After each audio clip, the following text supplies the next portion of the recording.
सत्य को अपने में स्थापित कर लें, आत्म में राम हो जाए और राम में आत्म हो जाए, उसी को सतयुग कहते हैं। गुरु ग्रंथ साहब में इसीलिए बोला गया है, आत्म में राम, राम में आत्म, चीनस गुरमुख विचारे। समझे? इसको कहते हैं सतयुग। जब एक सत्य की पूजा चले, एक सत्य को लोग जाने, एक सत्य को लोग अपनाएं, एक झंडे के नीचे आएं, उसको सतयुग कहते हैं। सतयुग से नीचे वैसे तो द्वापर आना चाहिए, क्योंकि एक के बाद दो आता है, लेकिन दो की जगह तीन आ गया। क्यों आया आपको पता ही है। अहिल्या को जो श्राप लगा था, देवराज इंद्र ने जो उसके साथ भोग किया था, उसके पति का रूप धारण करके। बताओ, छल। अगर सतयुग में भी छल होते हैं तो किस काम का वो सतयुग। सतयुग में भी श्राप लगते हैं लंबे लंबे, तो किस काम का वो सतयुग। समझ लो। अभी लोगों को कुछ नहीं पता, ABCD नहीं पता। सतयुग क्या होता है, द्वापर क्या होता है, त्रेता क्या होता है, समझ लो। तो जब श्राप लग गया तो उसको ये श्राप मिला कि जब राम जी आएंगे, विष्णु जी राम का रूप धारण करके आएंगे और तुझे इस शिला को पैर लगाएंगे, तब तुम इस श्राप से मुक्त होगी। तो उसने पूछा पतिदेव से कि महाराज कब आएंगे राम जी। तो उन्होंने बोला कि पहले सतयुग चल रहा है, उसके बाद द्वापर आएगा, उसके बाद त्रेता आएगा, त्रेता में जाके तुम्हारी मुक्ति होगी। मुक्ति का मतलब ये नहीं जन्म मरण से मुक्ति, मुक्ति का मतलब श्राप से मुक्ति। तो उसने गिड़गिड़ाते हुए बोला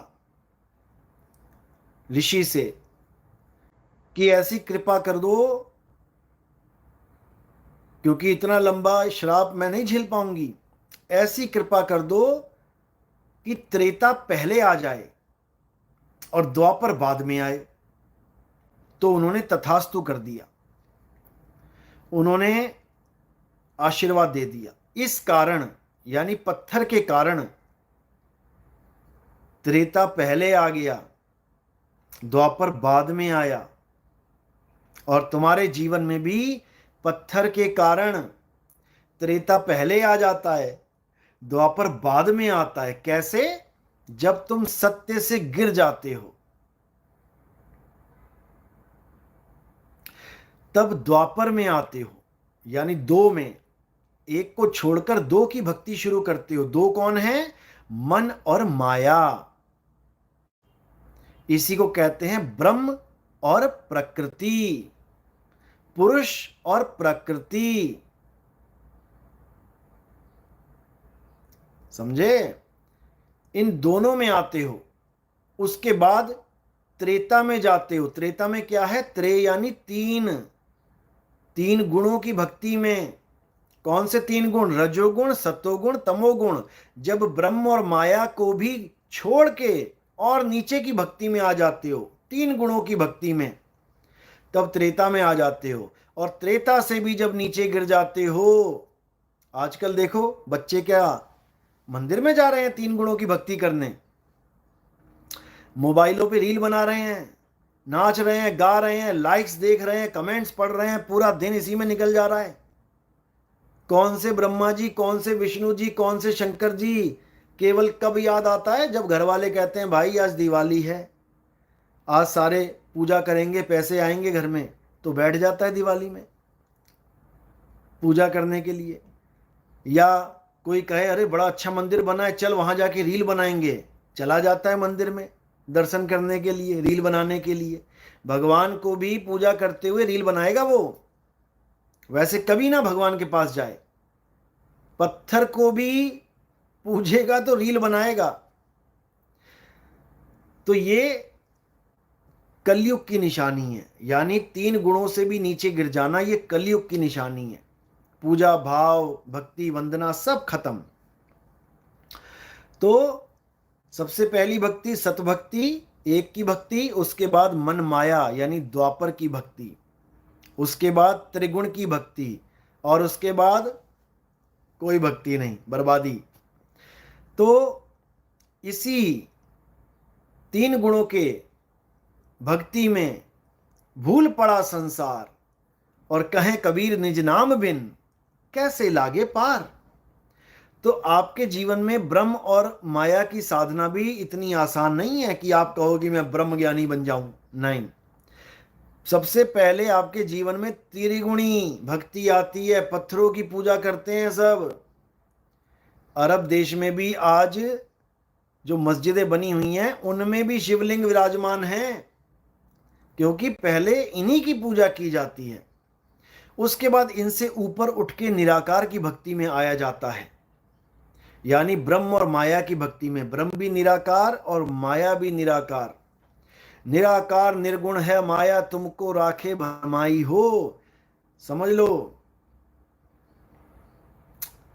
तो निराकार और ब्रह्म एक ही हैं, निराकार और माया एक ही हैं, और ये साकार में भी एक हो जाते हैं। शिव और शक्ति का आधा आधा रूप देखा है ना, आधा शिव और आधी शक्ति, आधा आदमी आधा औरत। ये साकार में भी एक होके बैठे हैं, निराकार में भी एक होके बैठे हैं। सरगुण निर्गुण द्वंद्व पसारा, और दोनों पड़ गए काल की धारा। अब इन दोनों से न्यारे होना है तो क्या करना पड़ेगा? 2 ही युग हैं, या तो सतयुग है या फिर कलयुग है। कलयुग और सतयुग, इन दोनों में आपके पास ऑप्शन रहती है, या तो बिल्कुल ही बर्बाद हो जाओ या बर्बादी में आबाद हो जाओ। समझे? इसीलिए कलयुग को चुना गया सतयुग लाने के लिए। कलयुग में सतयुग को लाऊं, ताते बंदी छोड़ कहां। कलयुग में ही सतयुग को लाया जाएगा और सबके बंधनों को छुड़ा दिया जाएगा। समझ लो। तो ये बहुत इंपॉर्टेंट है। और ये कब होगा? कलयुग बीते जब 5505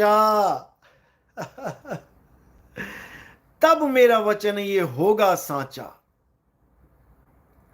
अब ये वाणी देख के कुछ मूर्खानंद है, वो कैलेंडर लेके बैठ जाते हैं। द्वापर को बीते इतने साल हो गए, कलयुग इतने साल का हो गया, अभी 5505 साल पूरे नहीं हुए। बताओ। अरे भाई, ये वो 5505 नहीं है कि तुम कैलेंडर लेके बैठ जाओ।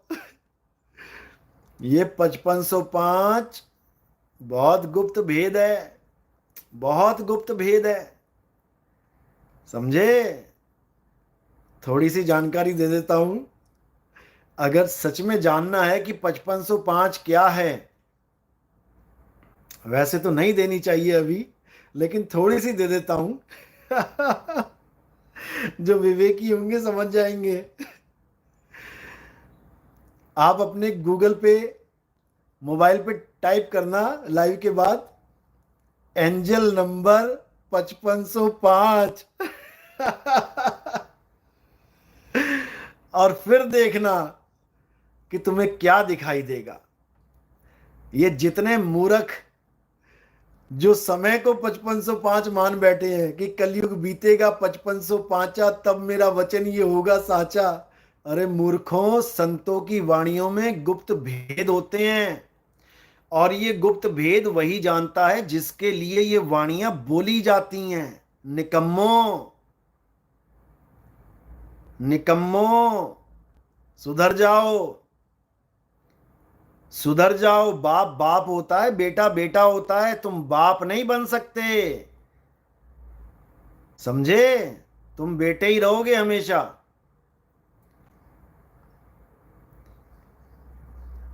लिखो एंजल नंबर 5505।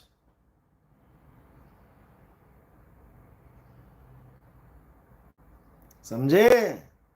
और देखो वहां क्या लिखा है। अभी तुम्हें कुछ नहीं पता, अभी बच्चे हो तुम लोग। इसीलिए मैंने कहा था कि अभी बूंद आई है समुद्र की, और इस बूंद में ही इनको जुलाब लग गए सबको। एक बूंद पी के ही इनको जुलाब लग गए सबको। 10 द्वारों से इनके ज्ञान निकलने लग गया।